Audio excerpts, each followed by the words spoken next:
আমি আর এখানে থাকবো না, বাপের বাড়ি চলে যাব। আরে গিন্নি, শোনো শোনো, আরে দাঁড়াও দাঁড়াও, যা চলে গেল। লক্ষ্মীও আমাকে ছেড়ে পালিয়েছে, থাক এরপর বউ ছাড়া।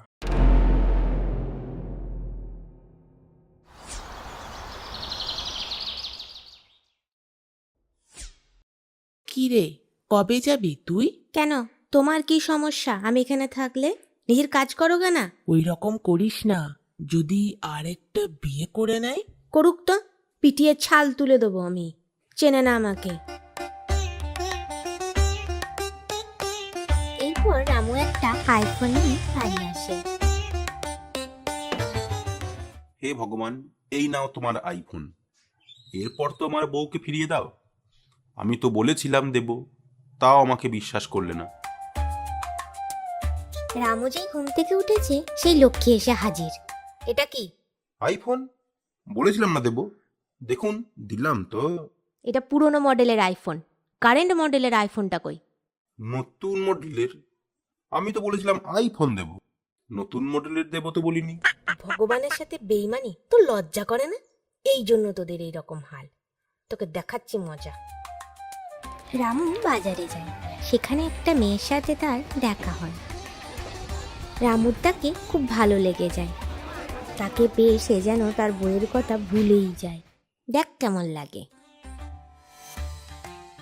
রামু তার গার্লফ্রেন্ডকে নিয়ে প্রতিদিন পার্কে বেড়াতে যেত। রামুর শ্বশুরবাড়ির এক মহিলা একদিন তাদের পার্কে দেখতে পায়।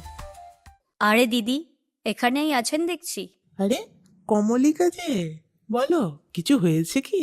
হ্যাঁ দিদি, আসলে কালকে আমরা পার্কে বেড়াতে গিয়েছিলাম। তখন আপনাদের জামাইকে অন্য একটা মেয়ের সাথে পার্কে বসে থাকতে দেখলাম। ও আচ্ছা, কেউ হবে হয়তো চেনাশোনা। কিন্তু আমার তো তা মনে হলো না। শ্রুতি, এই শ্রুতি, কোথায় গেলি? কি হলো, চিৎকার করছো কেন? তোকে বললাম শ্বশুর বাড়ি ফিরে যা। কেন, কি হয়েছে? বললাম তো আমি যাব না। আমি ওইভাবে রান্না করতে পারবো না। রামু নাকি অন্য মেয়ের সাথে পার্কে ঘুরছে। তোমাকে কে বলল? কমলিকার সাথে দেখা হলো, ও বলছিল আমি তোকে ভালো কথা বলছি শোন, তুই শ্বশুর বাড়ি ফিরে যা, তা না হলে বিপদ হয়ে যাবে। শ্রুতি তখন খুব চিন্তায় পড়ে যায়। এরপর সে ভেবে আর কিছু না পেয়ে আবার শ্বশুরবাড়ি ফিরে আসে। এসে দেখে রামু ওর গার্লফ্রেন্ডকে নিয়ে ঘরে বসে গল্প করছে। আরে শ্রুতি, তুমি? কেন, না এলে তোমার বুঝি ভালো হতো? আরে এইরকম বলছো কেন? শয়তান লোক একটা, লজ্জা করে না তোমার? ঘরে বউ থাকতে অন্য মেয়ের সাথে, ছি ছি ছি। দাঁড়াও দাঁড়াও, ঘরে বউ থাকতে মানে? তুমি তো আমাকে ছেড়ে চলে গেছো। আমি তোমাকে কি একেবারে ছেড়ে দিয়েছি যে তুমি অন্য মেয়ের সাথে এই রকম করছো? ও, তুমি নিজেও থাকবে না, আবার অন্য কারোর সাথেও থাকতে দেবে না? এক খুশি মেরে দাঁত কপাটি ভেঙে দেবো। দেবী, এদের ঝগড়া তো মারামারি পর্যন্ত চলে যাচ্ছে গো। বেশ হয়েছে, আমার সাথে বেইমানি করেছে। আমাকে পুরনো মডেলের আইফোন দিয়ে দিয়েছে। আর এ তোমাকে প্রতিদিন রান্না করে খাওয়াবে বুঝি? হ্যাঁ, দারুণ রান্না করে, তোমার থেকেও ভালো। তোমার এত বড় সাহস! দেখাচ্ছি মজা, দাঁড়া।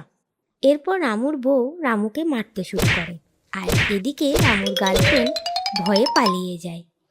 শ্রুতি রামুকে মেরে আবার বাপের বাড়ি চলে যায়। উফ, কি মারটাই না মারলো রে, ওরে বাবা রে। হে মা লক্ষ্মী, বাঁচাও আমায়, আমার বউটা কি মারটাই না মেরেছে। মা লক্ষ্মী, আমার ওপর কি একটু দয়া মায়া নেই তোমাদের? না নেই, আমাকে পুরনো মডেলের আইফোন দেওয়ার ফল এটা। আগে কারেন্ট মডেলের আইফোনটা দে, তারপর আমি দেখছি কি করা যায়। আচ্ছা বেশ, আমি তোমাকে নতুন মডেলের আইফোন এনে দিচ্ছি, তাহলে তুমি আমার সব ঠিক করে দেবে তো? বেশ, আমাকে পুরনোটা দাও, আমি নতুন এনে দিচ্ছি। আগে তুই নতুনটা নিয়ে আয়, তারপর পুরনোটা পাবি। বেশ, তাই হবে। এই নাও মা, তোমার নতুন মডেলের আইফোন। এরপর তো সব ঠিক করে দাও।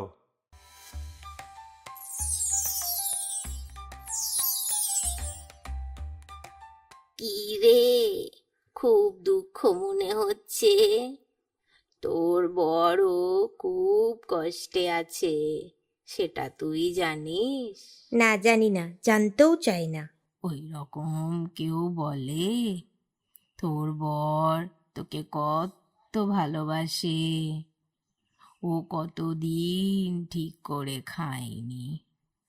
বেশ, আমার আর কি, আমি আসি। এরপর শ্রুতি লক্ষ্মীর কথায় আবার শ্বশুরবাড়ি ফিরে যায়। আরে গিন্নি, এসেছো তুমি? হ্যাঁ, এসেছি। দেখো গিন্নি, একটা কথা বলি, রূপ যেমনই হোক গুণটা থাকা বেশি দরকার। কথায় আছে না, সংসার সুখের হয় রমণীর গুণে।